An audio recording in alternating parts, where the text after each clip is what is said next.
ربي سألنا قال خير في الدارين بفضل رفقك يا قاهر الكون. بسم الله الرحمن جرين جلق بده دبيك يا مقا ربيتين بنده. الحمد لله قالت قلبده كنور في وان إننا كن فدده وفين بيك ربي نفقر قارس فده. أكن أبلا في سوير كوتا سفده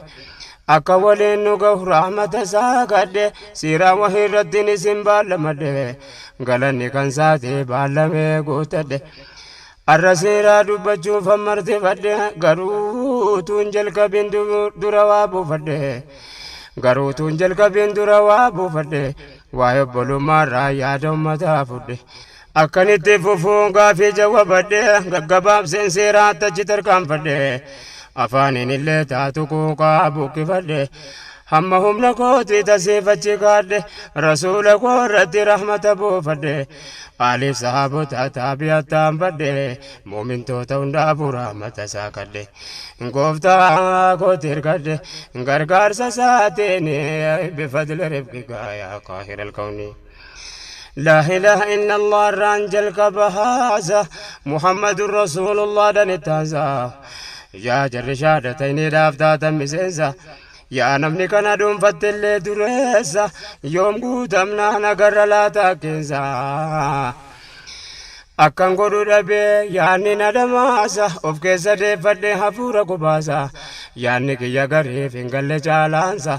نافهم سيسي يا ربي سمر كدوانسا ربي كوس كجيلا قرون دي سواسا والقبيل اللبي دبدوس مع الباسا أجبك وان سلا ينونك كبيساسا يونمني فهمي كوفا فايدانسا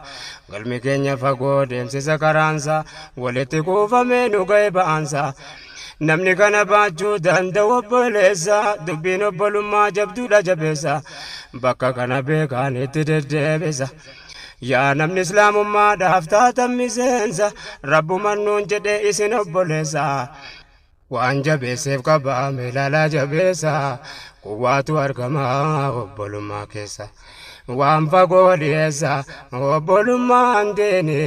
bifadli rifqika yaa qaahira alkawni. kanaafan waa'ee obbolummaatti fufe yootti deddeebinaa muumintootaaf ife waajibni islaamummaa guddaan asitti hafe bakki diiniin nurkattitti cabe lafeen ol jechuu dadhabee laafee achitti hafe garuu islaamummaan gaafa ergamee dhufe gaafa ifaan aggee addunyaadhaaf ife maslahaa jireenyaa ummataatiif dhufe malee nam tokkollee yoo naman hin hafe addunyaa yoo dukkana kufree keessatti hafe rabbiin rabbummaa isaa maaltu sarraa hafe ni'maanuu kenname nuutu biraa rafe yaa ummata shahadatayni walitti guduunfe funyoo aqiidaatiin kan walidhaa dhufe meegaa dammaqee yoo dubbiin siifife sila sin dhagahuu namni beekaa rafe waa honga'e yaa kana keerraa of cufe waan duniyaa irratti hafee taa'u itti fakkaannaani bifadli rifqika yaa qaahira alkawni. ربي سألنا قال فوز في الدارين بفضل رفقك يا قاهر الكون. ربي سألنا قال فوز في الدارين بفضل رفقك يا قاهر الكون. برباد obbolummaa kanarranaannae akkanani fannee beekaan deddeebihe yootti deddeebihu namaaf galcha tahe awwala islaamummaa bakka kanaa ka'e